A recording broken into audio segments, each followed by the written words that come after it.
So now we come to the final session of this track. We bring you a session titled Data Defense Reimaged, protecting what matters with AI on your side. For this session, please welcome Mr. Krishna Pandey, who is the Senior Director at Xerox, and Mr. Siddharth Dhupe, who is the Director KPMG India. Thank you, Usha. Krishna आपने अभी कभी अपना data दिया data दिया या AI को दिया AI को दिया perfect now where is Hilal sir let me ask him we are going to do it a little bit different okay it's going to be interesting it will be interactive not your typical fireside chat sir आपने अपना data किसको दिया I was enjoying myself, man. Yeah, whoever asked, man, I give it to everyone. so you're the one who says I accept for all applications and आपने DeepSeek install किया अपने phone पे by any chance perfect you've given your data to DeepSeek as well amazing so the point that we wanted to make specifically was sorry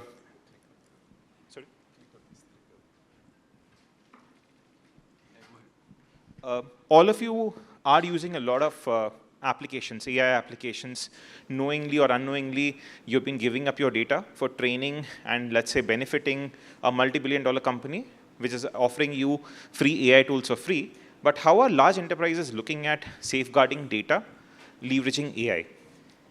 Probably we'll start off with why this particular topic, data security reimagined. How are enterprises using AI to safeguard data? What are some of the problem statements, Krishna?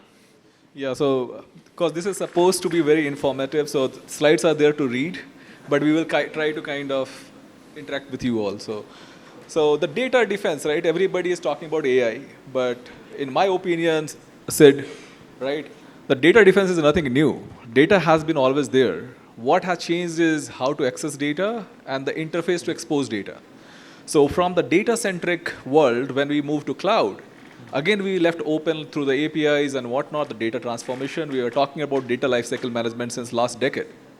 Now with the AI, what has changed, again, like it gives you an NLP interface to access your data. So though the data defense has been evolving since last 10, 15 years with the big data, data lakes and whatnot, now the interface, if you see from a data store perspective, the integrations, right now, how many people are using, let's say, LLMs like ChatGPT and whatnot, but, sorry? Who is not, right?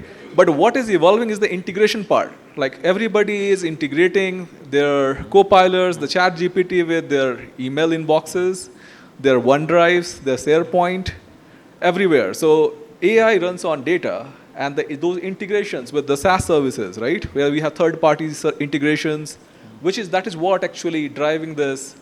How are you going to discover the data which is being used for AI, and how do we kind of build defenses? So we need to think with the new AI evolving use cases where we have shadow AIs, where we have like unsanctioned use cases, unapproved models deployed in our organizations. So those are some challenges which we are Maybe you'd like to share the anecdote that you shared with me in the morning. So all of you have heard about Customer 360 in a sales organization where Salesforce is trying to get you a 360-degree view of from your CRM and others, etc.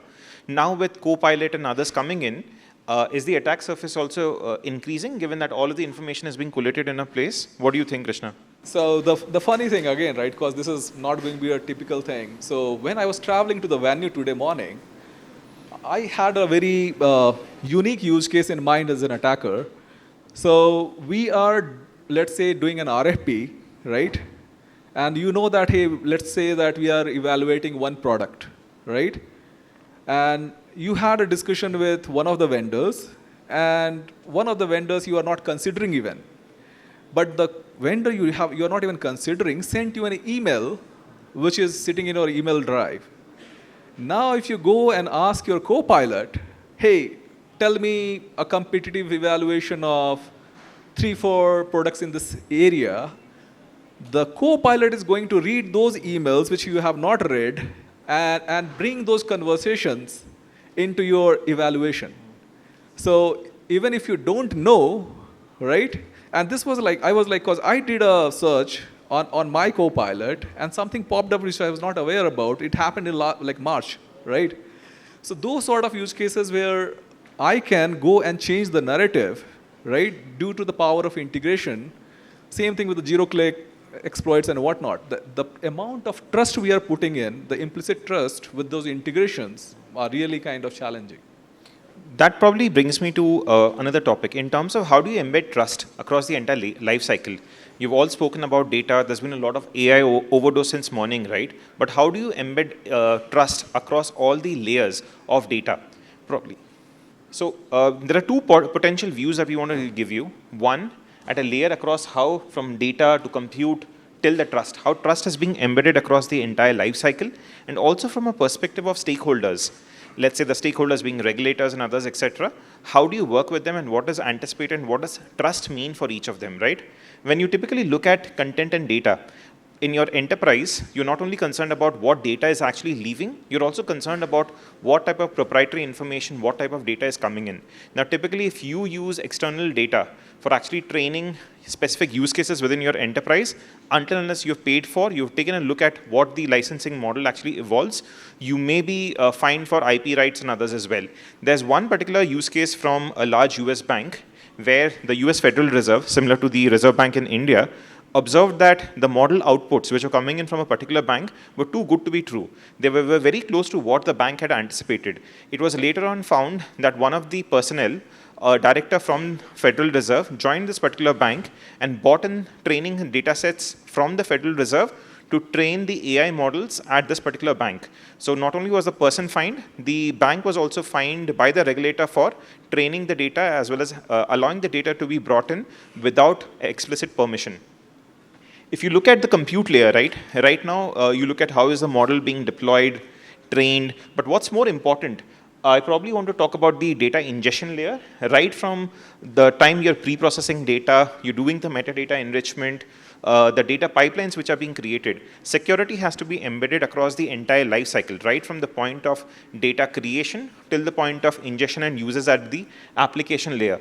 Now, even when you train models, how do you identify? So there's one particular use case which I would want to learn from Krishna, probably at a later stage in terms of labeling data, etc. There's a lot of data which is actually created, synthetic data which can be used for training, code which is actually generated with AI. How do you flag all of these? It's good to use, but you need to know where is this data coming in from, how do you use it, and for what purpose. The other aspect also is around, like let's say the application layer in terms of who's consuming, what is happening, etc. So when we talk about data, let's say security being reimagined, one of the use cases we'll talk is about is dynamic data provisioning, dynamic access. So we'll touch upon some of these, but this is something we just wanted to show you as a view in terms of how trust has to be embedded across the entire life cycle.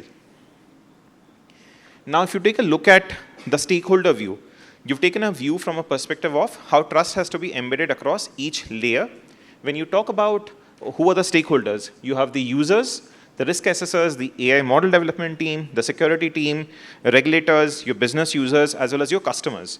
So across, right from where the data is coming in, till the area of, like, let's say, your dashboard or other, the entire aspect of, like, let's say, model reliability, model performance, all of these metrics, including explainability, which I think to a certain extent, Dhaval just explained some time back, the content filtering, all of these have to be embedded. Now, many of these trust factors are embedded as a part of the APIs if you're using, or if you choose to actually develop your own AI agents using SLMs or LLMs on your own local enterprise, like let's say data centers, etc., you become responsible for implementing these security controls, not the CSP. So how do you go about doing it? What are some of these metrics? We will try and cover. What we have done is we've created a cheat sheet for you at the end of the presentation. That is a takeaway. But probably coming back to you, Krishna, in terms of the traditional data lifecycle, how is that being modified? What are some of the areas where AI is coming in to actually change the way the traditional data lifecycle was? What are some of the use cases as a enterprise person? What are you using? And also, these are all our personal views. Again, just to reiterate, but probably what are some of the areas that are picking up or an area of concern for organizations? Yeah, so Sid, very kind of apt question as I alluded in the beginning. So if you see, we have been like a whole data creation to the data disposal, which is very typical data lifecycle management at enterprise.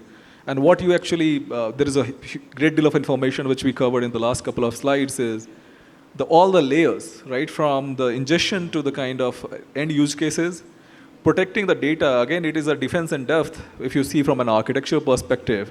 And then if you see what we have put is like AI-driven data classification to AI-driven, AI-based access monitoring, retention. So at every life cycle stage, now with the AI, the huge amount of data set, especially the unstructured data, the video files, which are like either the volume is high, the variety is very high.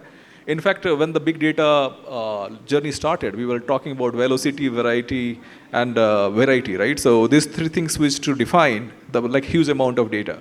So with AI, lot of enterprises again are going back to labeling, classifying, and data discovery sort of exercises to make sure the tags which are being assigned can be used, what you said, dynamic access provisioning, like just-in-time access. All this needs to be, all the RBAC and ABAC are based on that. So while you are looking at the data lifecycle, we have to see from the one, like the start to the end picture in mind, and then kind of assign all the policy-driven data defense mechanism. So just in the last 3 minutes, you've given me about 6 use cases. Probably we'll just do a show of hands in terms from an enterprise perspective. In your organization, have you seen AI being implemented to probably manage data or in the data lifecycle, any use cases that you have come across that you may be aware of or you're not aware of? Probably a show of hands. Would anybody would like to, like, let's say, share in terms of, is there any use case which has been implemented in your organization as well? Anybody would like to share? I'll not pick on you, don't worry again. Great.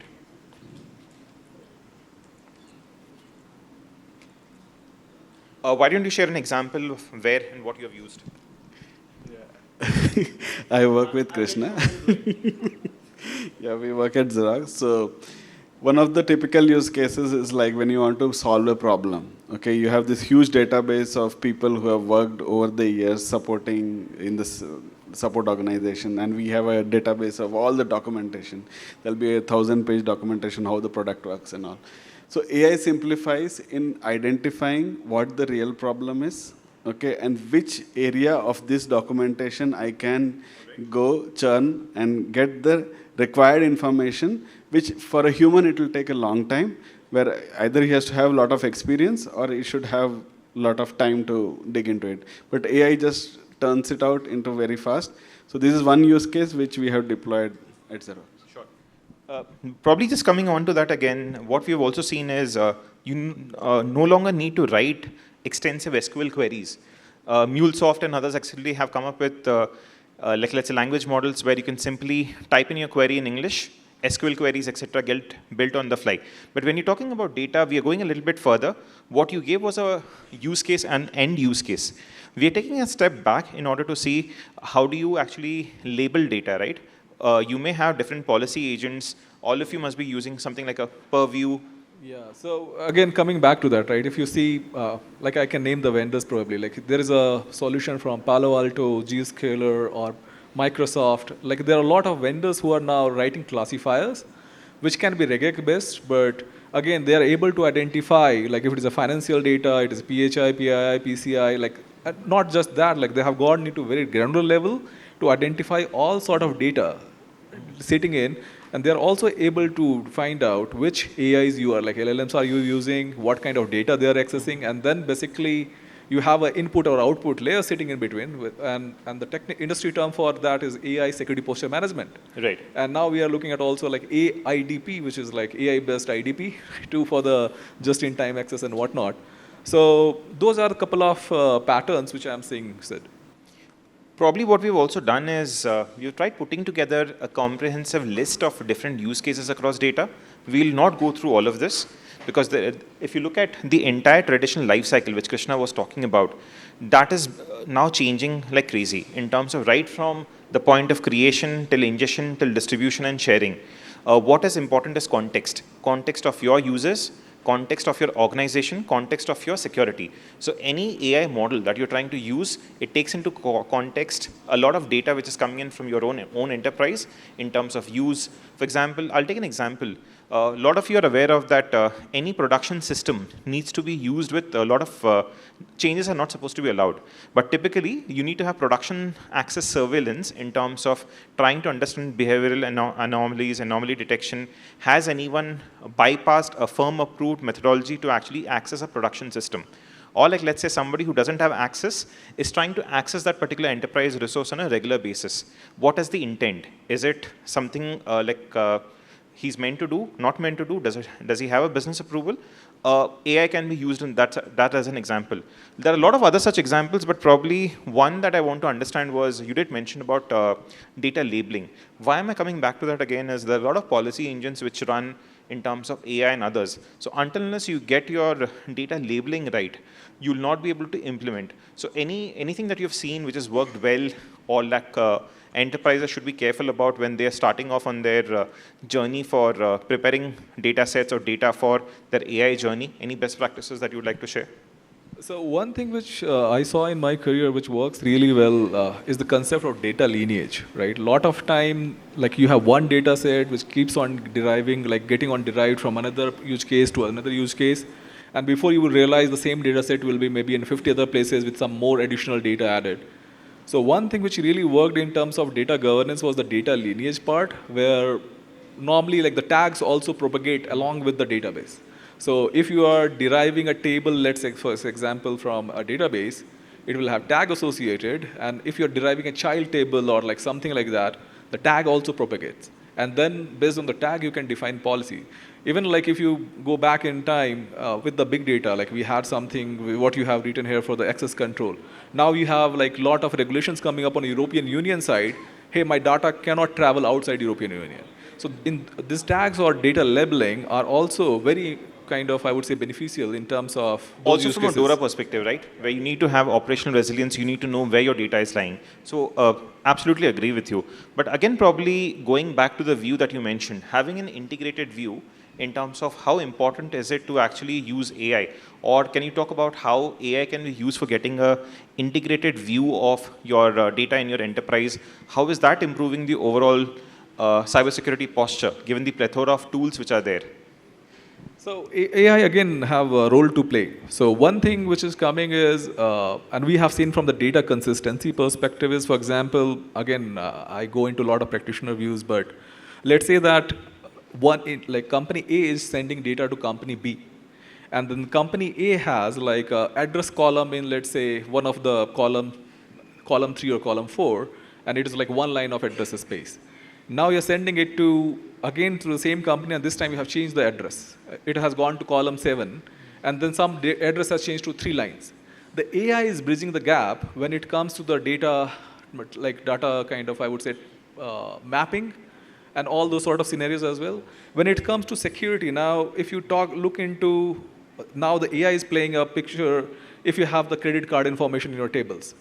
It can do, let's say, format preserving encryption, obfuscation, all those sort of thing, where they are masking the PII sort of data already before you kind of go and consume on the other side. That's one more use case. So you've given me about 8 or 10 use cases. We have a lot more here. But what we want to leave you with is, we'll just quickly go to the table in terms of what are some of the metrics which you need to monitor from a model performance as well as operations perspective. Just the table. We'll skip all of these. We'll send you the slides for sure. Yeah. So there are 2 tables which probably you may want to refer. Primarily in terms of model governance, what was it under the traditional AI/ML model, Gen AI, and new computing paradigms? With quantum and others coming in, what are some of the metrics you need to monitor from a model perspective? And then there's a second table that we've also put in from an operations perspective. What do you need to model? What do you need to monitor from an operational perspective for your model, LLM, generative AI panel, whatever you are using?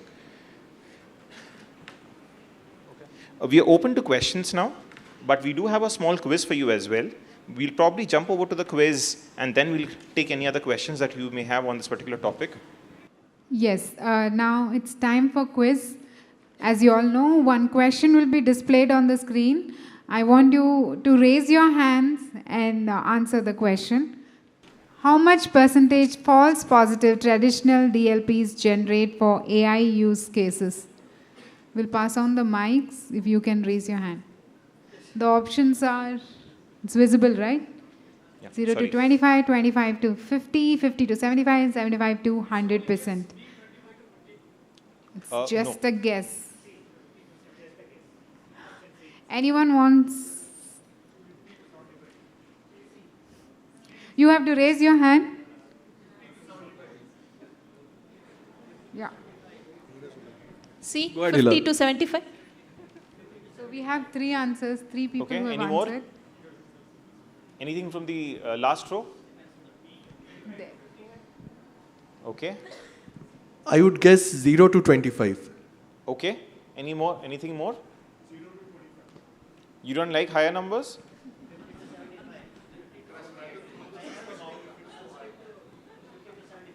Okay.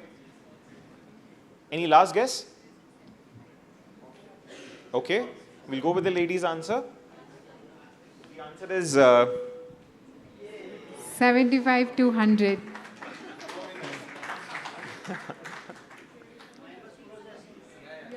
so who was closest? No. Anushri.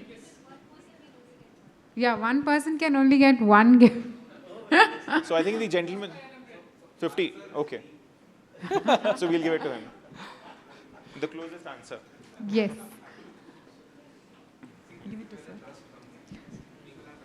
Can you please introduce yourself? Hi all, this is Shiv Kumar, founder and CEO of AT System Private Limited.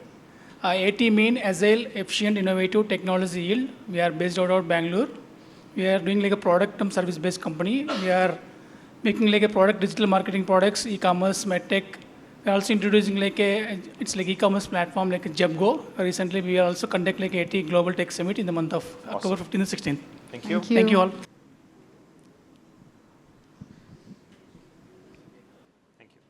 Are you all ready for the second quiz? During a ransomware attack, the attacker uses adversarial AI to modify the malware's behavior in real time to evade detection. Which AI-driven defense strategy would be most resilient in such a situation? Please raise your hands. Yeah, I'll go. Can you pass the mic here, please? Option D. Deploying AI chatbot for employee awareness during the attack. Can you give a reason why you think it's option D?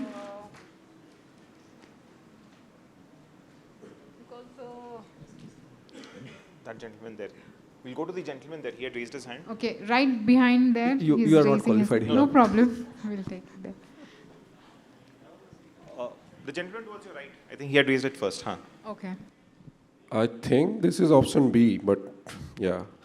If I have to give a reason, I'd say that because it is changing the malware's behavior, I think combining multiple detection techniques might be a better approach. So that's right. And you also have another example. You remember the Avengers ensemble? All the Avengers came together to save the day, right? So similarly, AI is coming together, bringing in the power of AI to save your day. So that's the right answer. Please do come up and collect your gift, please. Yeah. So hello, I'm Abhishek. I'm from Kolkata. I work in Keysight as an R&D engineer.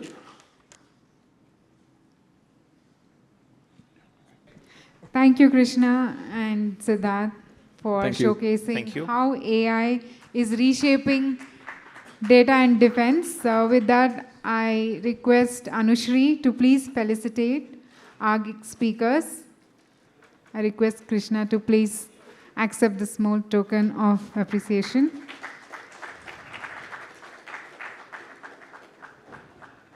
Thank you, Siddharth. Thank you, Anushri, and thank you, Siddharth and Krishna, for sharing those valuable insights with us. With that, we conclude the AI for Cyber track of the Cyber AI Summit 2025. A heartfelt thank you to all speakers for sharing their expertise to our audience and for your active participation. and also for keeping the energy high. And we hope you carry these insights back to your workplaces and continue the dialogues on building a secure, AI-driven cyber future. Thank you. Thanks and again and enjoy the rest of the day. We now break for a small tea break, and then we'll have this one single room. You can come back and join the event.